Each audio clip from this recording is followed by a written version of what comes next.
Hello and welcome to our fourth CPD session.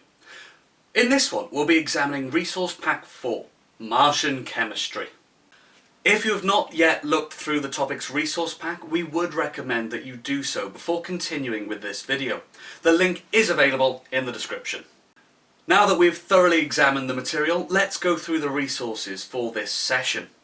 The basic outline of all of these resource packs can be found within the teacher guide for each. However, we would like to stress that these were not written with the intent of being read verbatim. So feel free to be creative with the material, adapting it to your own unique teaching style, and have fun. In this lesson, we begin by looking into what effect the largely carbon dioxide atmosphere has on the chemistry of Mars.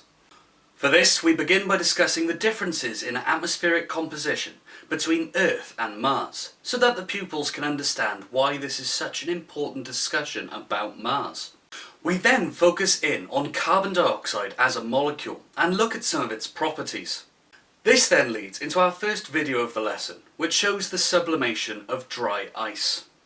Next we move on to an important contemporary debate for Mars, the presence of subglacial lakes. We provide the evidence to the pupils and then have them discuss the evidence in groups. The intention of this exercise is to encourage the pupils to think critically of evidence. After this discussion, we have a video of an experiment to see if the presence of subglacial lakes would be possible if water was frozen by dry ice in the presence of salt. After this, we go into another group discussion regarding the experiment which was just shown. Now we refer this back to a terrestrial analogue, the Kangerlussuaq field site, which with its glacial ice sheets and permafrost makes an effective analogue for cryogenic environments. We continue into another group discussion on whether or not the pupils believe that life could survive within these subglacial environments.